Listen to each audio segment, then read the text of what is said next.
Tea coffee ಹೆಚ್ಚಾಗಿ ಕುಡಿಲಿಕ್ಕೆ ಪ್ರಾರಂಭ ಮಾಡ್ತೇವೆ. ಟೀ ಕಾಫಿ ಕುಡಿದ್ರಿಂದ ನಮ್ಮ ಕರಳಲ್ಲಿರತಕ್ಕಂತ ಗಟ್ ಬ್ಯಾಕ್ಟೀರಿಯಾಗಳು ಸಾಯ್ತವೆ. ಯಾಕಂದ್ರೆ ಅದು ಅಸಿಡಿಕ್ ಇರ್ತದೆ. ಅತಿಯಾಗಿ ವಾತ ವಿಕಾರ ಆಯ್ತು ಅಂದ್ರೆ ಜೀರ್ಣಶಕ್ತಿಗೂ ಕೂಡ ತೊಂದರೆ ಆಗುತ್ತೆ. ಉಗ್ರಾಮ್ಲ, ಮಂದಾಮ್ಲ ಹಿಂಗೆಲ್ಲ ಒಂದು ವಿಕಾರಗಳಾಗ್ತವೆ. ಕಫ ಕಟ್ತಾ ಇರ್ತದೆ, ಬ್ರಾಂಕೈಟಿಸ್ಸು, ಅಲರ್ಜೆಟಿಕ್ ಬ್ರಾಂಕೈಟಿಸ್ಸು, ಟ್ಯೂಬರ್ಕುಲೋಸಿಸ್ ಅಂತ ಸಮಸ್ಯೆಗಳಿಂದ ತುಂಬಾ ಒದ್ದಾಡ್ತಾ ಇದ್ದಾರೆ. ಅಂತವ್ರಿಗೆ ಈ ಕಷಾಯ ತುಂಬಾ ಉಪಯೋಗಕಾರಿಯಾಗಿ ಕೆಲಸ ಮಾಡುತ್ತೆ. ಓಂ ಶ್ರೀ ಗುರು ಬಸವಲಿಂಗಾಯ ನಮಃ. ಓಂ ನಮಃ ಶಿವಾಯ. ಸರ್ವರಿಗೂ ಭಕ್ತಿಯ ಶರಣಾರ್ಥಿಗಳು.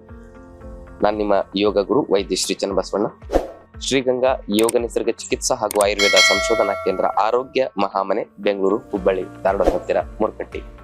ತಮ್ಮೆಲ್ಲರಿಗೂ ನಮ್ಮ ಯೂಟ್ಯೂಬ್ ಚಾನಲ್ಗೆ ಭಕ್ತಿಯ ಸ್ವಾಗತ. ಆದ್ಮೇಲೆ ಕೋಲ್ಡ್ ವೆದರ್ ಪ್ರಾರಂಭ ಆಗಿದೆ, ಚಳಿಗಾಲ. ಈಗ ಬಹಳ ಜನ ಬಿಸಿ ಬಿಸಿಯಾಗಿ ಏನಾದ್ರೂ ಕುಡಿಬೇಕು ಅಂತ ಅಪೇಕ್ಷೆ ಆಗ್ತದೆ. ಅದರಲ್ಲಿ ಕಷಾಯಗಳ ಸೇವನೆಯನ್ನ ಮಾಡೋದು ಅತಿ ಮುಖ್ಯ ಅಂತ ಹೇಳಿ ನಮ್ಮ ಆಯುರ್ವೇದ ಶಾಸ್ತ್ರ ಹೇಳ್ತದೆ. ಚಳಿಗಾಲದಲ್ಲಿ ಪ್ರತಿಯೊಂದು ಪ್ರತ್ಯೇಕ ಪ್ರಕೃತಿ ಇರೋರು ವಿಭಿನ್ನ ಪ್ರಕಾರದ ಕಷಾಯಗಳನ್ನ ಸೇವನೆ ಮಾಡ್ಬೇಕಾಗ್ತದೆ. ಅದು ಹೇಗೆ? ವಾತ ಪ್ರಕೃತಿ ಇರೋರು ಯಾವ ಕಷಾಯ, ಪಿತ್ತ ಪ್ರಕೃತಿ ಇರೋರು ಯಾವ ಕಷಾಯ, ಕಫ ಪ್ರಕೃತಿ ಇರೋರು ಯಾವ ಕಷಾಯ ಸೇವನೆ ಮಾಡಬೇಕು. ಈ ಕಷಾಯ ಸೇವನೆ ಮಾಡೋದ್ರಿಂದ ಆ ಒಂದು ಪ್ರಕೃತಿ ಬ್ಯಾಲೆನ್ಸ್ ಇರ್ತದೆ. ಯಾವಾಗ ಪ್ರಕೃತಿ ಬ್ಯಾಲೆನ್ಸ್ ಇರ್ತದೆ ಆವಾಗ ಶರೀರದ ದೋಷ ವಿಕಾರಗಳಿಂದ ಆಗುವ ನೂರಾರು ಆರೋಗ್ಯದ ಸಮಸ್ಯೆಗಳಿಂದ ನಾವು ಬಚಾವಾಗ್ಬೋದು. ಚಳಿಗಾಲದಲ್ಲಿ ಹೆಚ್ಚು ಬರ್ತಕ್ಕಂಥ ಸಮಸ್ಯೆಗಳಂದ್ರೆ ಹಾರ್ಟ್ ಅಟ್ಯಾಕು, ಕಿಡ್ನಿ ಫೇಲ್ ಆಗೋದು, ಬ್ರೈನ್ ಹೆಮರೇಜ್ ಆಗೋದು, ಲಕ್ವ ಹೊಡೆಯೋದು, ವೆರಿಕೋಸ್ ವೇನ್ ಅಂತ ಸಮಸ್ಯೆಗಳು ಹೆಚ್ಚಾಗೋದು, ಚರ್ಮ ರೋಗಗಳು, ಇಚ್ಚಾಸಿಸ್ಸು, ಆಮೇಲೆ ಹುಳುಕಡ್ಡಿ, ಫಂಗಲ್ ಇನ್ಫೆಕ್ಷನ್ನು, ಆಮೇಲೆ ಹಲವಾರು ಬಗೆಯ ಒಂದು ಸ್ಕಿನ್ ಅಲರ್ಜಿಗಳು, ಅರ್ಟಿಕೆರಿಯಾ, ಇಂಥವೆಲ್ಲ ಸ್ಕಿನ್ ಅಲರ್ಜಿಗಳು ಹೆಚ್ಚಾಗುವುದು ಚಳಿಗಾಲದ ಸಂದರ್ಭದಲ್ಲಿ. ಕೈಕಾಲೆಲ್ಲ ಒಡೆಯೋದು, ತುಟಿ ಸೀಳೋದು, ಹಿಮ್ಮಡಿಗಳು ಸೀಳೋದು, ಇಂಥವೆಲ್ಲ ಯಾಕೆ ಆಗ್ತಾವಂದ್ರೆ ಈ ಚಳಿಗಾಲದ ವಾತಾವರಣದ ಒಂದು ವೃಕ್ಷತೆಗೆ ಕಾರಣದಿಂದಾಗಿ ಈ ಸಮಸ್ಯೆಗಳು ಬರ್ತವೆ. ಅತಿ ಹೆಚ್ಚು ವ್ಯಾಧಿಗಳು ಹಬ್ಬುವುದು. ಆಯುರ್ವೇದ ಶಾಸ್ತ್ರದಲ್ಲಿ 6 ಹಂತದಲ್ಲಿ ವ್ಯಾಧಿ ಹರಡುವ ವಿಚಾರವನ್ನ ತಿಳಿಸ್ತಾರೆ. ಸಂಚಯ, ಪ್ರಕೋಪ, ಪ್ರಸಾರ, ಸ್ಥಾನ ಸಂಶ್ಲೇಯ, ವ್ಯಕ್ತಿ ಮತ್ತು ಭೇದ. ಈ 6 ಹಂತದಲ್ಲಿ ಒಂದು ವ್ಯಾಧಿ ಹಬ್ಬಿ ಬಲತು ಅದು ಅಸಾಧ್ಯ ರೋಗವಾಗಿ ನಮ್ಮ ಜೀವವನ್ನೇ ತೆಗಿತದೆ. ಅಂತಹ ರೋಗಗಳು ಹೆಚ್ಚಾಗಿ ಬರುವ ಒಂದು ಕಾಲವೇ ಚಳಿಗಾಲ. ಈ ಸಂದರ್ಭದಲ್ಲಿ ಹೆಚ್ಚು ಕಾಯಿಲೆಗಳು ಯಾಕೆ ಬರ್ತವೆ ಅಂತ ಹೇಳಿದ್ರೆ ವೃಕ್ಷತೆಯಿಂದ. ಸರ್ವ ರೋಗಗಳಿಗೂ ಮೂಲ ಕಾರಣ ವೃಕ್ಷತೆ. ಆದರೆ ಈ ಕಾಲದ ಒಂದು ಅತ್ಯಂತ ಒಳ್ಳೆಯ ಅಂಶನೂ ಇದೆ. ಕೆಟ್ಟ ಅಂಶಗಳು ಮತ್ತು ಒಳ್ಳೆಯ ಅಂಶಗಳು ನಾವು ಸರಿಯಾಗಿ ತಿಳ್ಕೊಂಡು ಅದಕ್ಕೆ ಪೂರಕವಾಗಿ ಕಾಲಕ್ಕೆ ತಕ್ಕ ಹಾಗೆ ಬದಲಾವಣೆ ಮಾಡ್ಕೊಳ್ಳೋದು. ಇಲ್ಲಾಂದ್ರೆ ಅದು ಋತುಚರ್ಯ ಆಗೋದಿಲ್ಲ. ಕಾಲಕ್ಕೆ ತಕ್ಕ ಹಾಗೆ. ಈಗ ಬೇಸಿಗೆಯಲ್ಲಿ ನಾವು ಎಲ್ಲ ಸ್ವೆಟರ್ ಹಾಕೊಂಡು ಪೂರ್ತಿ ಕ್ಯಾಪ್ ಹಾಕೊಂಡು ಮಲಗಿದ್ರೆ ಏನಾಗುತ್ತೆ? ವಿಪರೀತ ಶೆಕೆ ಆಗಿ ಜೀವನಕ್ಕೆ ತೊಂದರೆ ಆಗುತ್ತೆ. ಮಳೆಗಾಲದಲ್ಲಿ ಎಲ್ಲ ಬೇಸಿಗೆ ಕಾಲದಲ್ಲಿ ಇರಂಗೆ ಒಂದು ಸಣ್ಣ ಬನಿಯನ್ನು ಹಾಪು ಬರ್ಮೋಡ ಹಾಕೊಂಡು ಓಡಾಡ್ಲಿಕ್ಕೆ ಆಗತ್ತಾ? ಆಗೋದಿಲ್ಲ. ಹಾಗೆ ಋತು ಕಾಲಮಾನಕ್ಕೆ ತಕ್ಕ ಹಾಗೆ ಹೇಗೆ ನಾವು ಬದಲಾವಣೆ ಆಗ್ತೇವೋ ಅದೇ ರೀತಿಯಾಗಿ ಬರೀ ಹೊರಗಷ್ಟೇ ಅಲ್ಲ, ನಾವು ಒಳಗೆ ಸೇವನೆ ಮಾಡುವ ಆಹಾರದಲ್ಲೂ ಕೂಡ ಬದಲಾವಣೆ ಆಗ್ಬೇಕು. ಆ ಚಳಿ, ಆ ಒಂದು ತಂಪಿನ ಒಂದು ಸಮಸ್ಯೆಗೆ ನಾವೇನ್ ಮಾಡ್ಬಿಡ್ತೇವೆ, ಈ ಟೀ ಕಾಫಿ ಹೆಚ್ಚಾಗಿ ಕುಡಿಲಿಕ್ಕೆ ಪ್ರಾರಂಭ ಮಾಡ್ತೇವೆ. ಟೀ ಕಾಫಿ ಕುಡಿದ್ರಿಂದ ನಮ್ಮ ಕರಳಲ್ಲಿರತಕ್ಕಂತ ಗಟ್ ಬ್ಯಾಕ್ಟೀರಿಯಾಗಳು ಸಾಯ್ತವೆ. ಯಾಕಂದ್ರೆ ಅದು ಅಸಿಡಿಕ್ ಇರ್ತದೆ.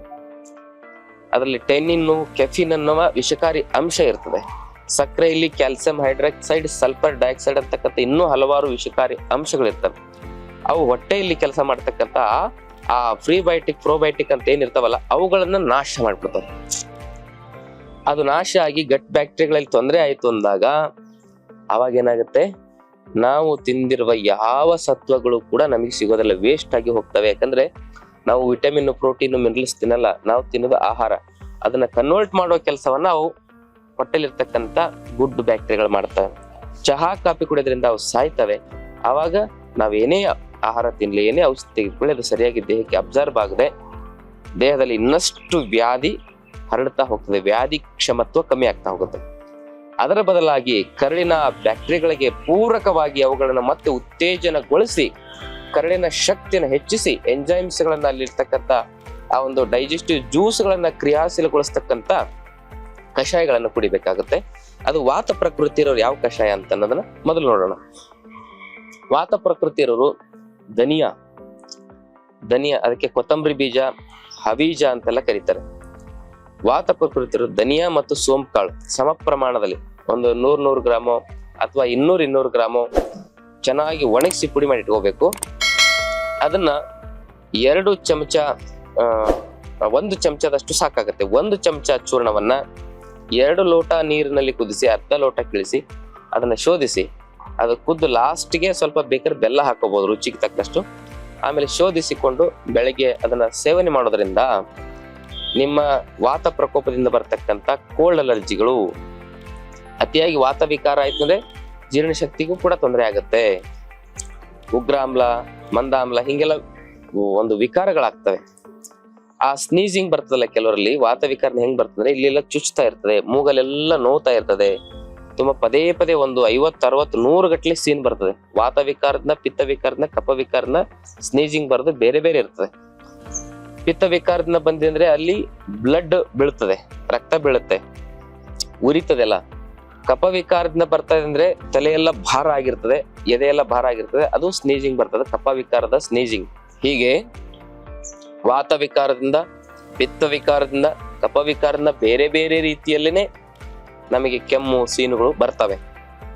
ವಾತ ವಿಕಾರದಿಂದ ಇತರ ಕೋಲ್ಡ್ ಅಲರ್ಜಿ ಆಗ್ಲಿ, ಜೀರ್ಣಶಕ್ತಿಗೆ ತೊಂದರೆ ಆಗ್ಲಿ, ಸ್ಕಿನ್ ಅಲರ್ಜಿಗಳಾಗಿ ಆಗ್ಲಿ ಒಂದು ತಡಿಲಿಕ್ಕೆ ಏನ್ ಮಾಡೋದು, ಆ ಒಂದು ಸೋಂಪು ಕಾಳು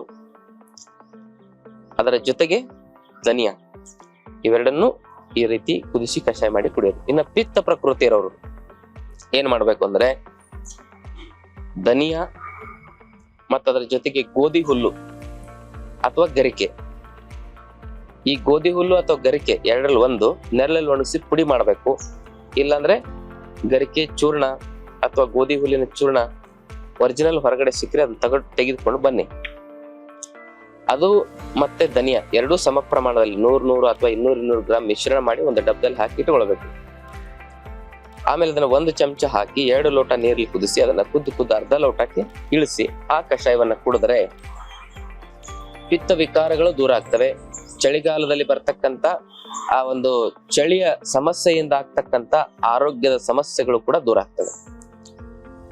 ಆಮೇಲೆ ಕಫ ಪ್ರಕೃತಿ ಇರೋರು ಶುಂಠಿ, ಆಮೇಲೆ 100 ಗ್ರಾಮ್ ಶುಂಠಿ, 100 ಗ್ರಾಮು ಅರಿಶಿನ, 100 ಗ್ರಾಮ್ ಚಕ್ಕೆ, 50 ಗ್ರಾಮ್ ಕಾಳುಮೆಣಸು, 100 ಗ್ರಾಮು ಹಿಪ್ಪಲಿ ಇವೆಲ್ಲವನ್ನು ಬೆರೆಸಿ ಏನ್ ಮಾಡ್ಬೇಕು, ಚೂರ್ಣ ಮಾಡಿ ಇಟ್ಕೊಳ್ಬೇಕು.